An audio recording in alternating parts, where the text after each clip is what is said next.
Showbiz fanatics, Mr. Alden Richards and Miss Catherine Bernardo.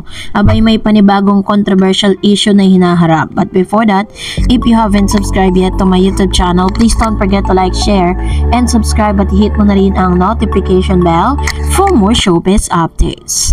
Bago tayo magsimula sa ating updates for today's video, nais ko po muna magpasalamat sa lahat ng mga legit viewers, subscribers at ang lahat ng mga legit na nagmamahal at sumusubaybay sa lahat ng ating mga updates. Maraming salamat po. And for today's video, to na pag-usapan natin una si Miss Catherine Bernardo na kung saan ginagawan po siya ng mga fake post at mga fake news about po dun sa naging reaction di umano ni Miss Catherine Bernardo towards ex-boyfriend Daniel Padilla, na kung saan parang sinasabi sa isang news na ito na meron na nga daw bagong collab team, no, si Mr. Daniel Padilla. Ngayon, ginagawan po nila ng mga balita na nag-react daw si Miss Catherine. Si Catherine na nananahimik ngayon sa Canada at bising-bising magpayaman dahil po siya po ay nagtitaping kasama si Mr. Alden Richards, pero hindi po, or ginagawan siya ng mga fake news dito sa Pilipinas. Ito ang isa sa mga kadahilanan kung bakit maraming mga netizen ang kino-call out ang atensyon ni Direk Loren Joggy dahil po sa mga nagkakalat na balitang ito.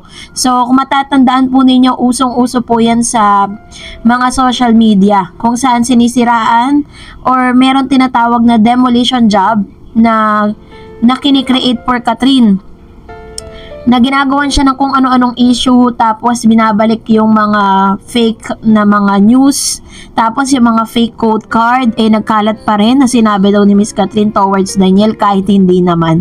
Kaya hinatid natin sa inyo to para mas maging maingat po tayo in spreading the news, dahil ito po yung ginagawa ngayon sa kanya, since alam na alam po ng maraming mga demolition job na talagang threat itong si Miss Catherine Bernardo sa lahat ng mga artista sa Pilipinas, dahil siya nga po talagang tinaguri ang Asia superstar ng Pilipinas.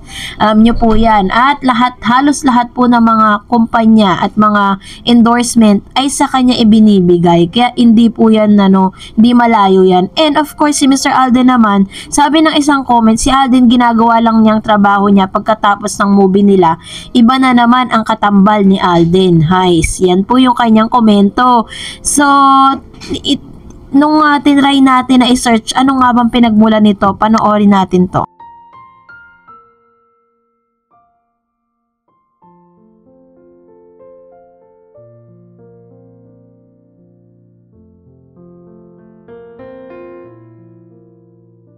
Sa isang interview po na inilabas ni Boy Abunda, Mr. Boy Abunda sa kanyang past talk sa GMA7, ay na-interview nga ang isa sa mga kinikilala ngayon na si Miss Angeli Kang bilang reyna ng sexy film or Viva Max Queen, dahil po sa kanyang mga sexy na movie, no, na kanyang ginawa. At isa sa mga natanong sa kanya kung sino yung aktor na pangarap niya at gusto niyang makapareha, isa si Mr. Alden Richards sa kanyang nabanggit. So dahil po dito, marami po ngayon ang mga bashers ang talaga na mga nagko-komento patungkol sa bagay na ito. Sinasabi po ng ilan na maaari daw na itambal itong si Alden Richards kay Miss Angeli Kang, na isa sa mga Viva Max Queen or ng reyna ng sexy film sa kanyang henerasyon, ay dahil nga sobrang matunog talaga yung pangalan ni Miss Angeli Kang ngayon kaya naman ginagawan po ng issue to kay Mr. Alden Richards. So ngayon, ang point of view natin dito, si Mr. Alden po is isa sa mga A-lister na matatawag ng GMA. And I don't think na pagbibigyan ng GMA or papayag si Mr. Alden Richards na makakapareha niya ang isang starlet at isang sexy actress na si Miss Angeli. Kasi ang kasi ni Alden, ang kanyang imahe sa showbiz napaka-wholesome. And I don't think na papayag to, or maaaring pumayag siya or bigyan siya ng proyekto with Angeli Kang, pero hindi po para pang-Viva Max. No, ganun yung tema. Kaya naman ngayon, parang tuloy kino-call out din yung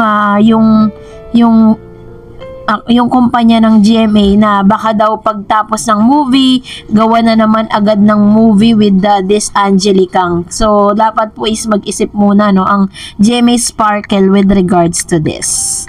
So, kayo po na pong sa loobin ninyo patungkol dito, comment down below. At dahil dyan, and for that, narito naman ang ilan sa mga reaksyon, komento, at inyo pong mga sayings dito po sa ating pong comment section with regards po dun sa ating latest update. Let's start off with Miss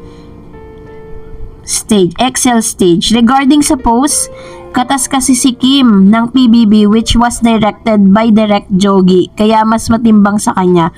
Pero kahit pa i-deny sa puso niya, may ebidensya at layag na nangunguna talaga si Kat, kaya nga number 1 na A-lister ng ABS-CBN. And in my opinion din, dahil sa both ABS Talent and Kim Pao, kaya doon ang focus nila. Dahil pwede nilang patagalin ang tambalan, kumbaga mapagkakikitaan, business ganun talaga. Sa Kat din kasi minsanan lang yan sila, baka movie nga lang talaga dahil ibang talent si Alden. Understandable yan. Kaya sana wala nang comparison dahil alam naman ng lahat na number 1 A-lister si Kat. Which is very possible kasi nga naman pag may collaboration kasi hindi man natin alam kung ano po yung hatian nila, kung 50-50 ba sila sa kikitain kapag po lumabas na yung resulta ng kanilang movie. Hindi natin alam yun kung magkano po yung percentage ng bawat network. Pero syempre ito yung sinabi ni Ma'am Shi na talagang nahati kasi collaboration yan Unlike kapag talagang full-pledged na sila po ay from ABS-CBN, mas bibigyan talaga or may emphasize talaga, bibigyan ng mas maraming proyekto kasi nga naman solo yung kita, no? So, business is a business. Sabi ni Miss Maria Lourdes, as regard to the true relationship between Kat then, I think it will be another version of Coco Jules or Michael Daes and Megan Young. So let us not worry about them. They have their own private life and let us give them their space apart from being actor and actress. Thank you, Ma'am Shi. And of course, sabi pa niya ulit, individually, Katrina and Alden are shining brightly, but together, they are dazzling. Indeed, they are power couple.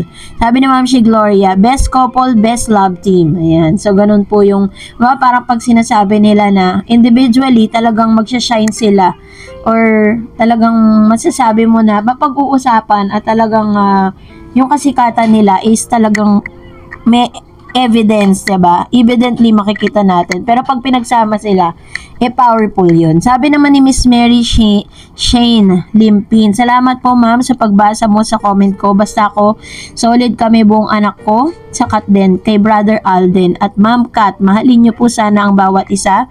Huwag pasisira sa mga masamang elemento ng mundo. Basta nasa gitna lang ang may likha ng lahat. Sigurado ko habang buhay kayong magiging masaya sa piling ng isa't isa. Kat din lang sa kalam o loko. Yan naman po yung kanyang komento patungkol sa bagay na ito. And thank you po sa inyo pong pagbibigay ng inyo pong opinion patungkol kay Katrin at Alden Richards. And that's it for today. For more videos and updates, please don't forget to like and subscribe. And please don't forget to follow my Facebook page, Dar Eds TV. God bless everyone!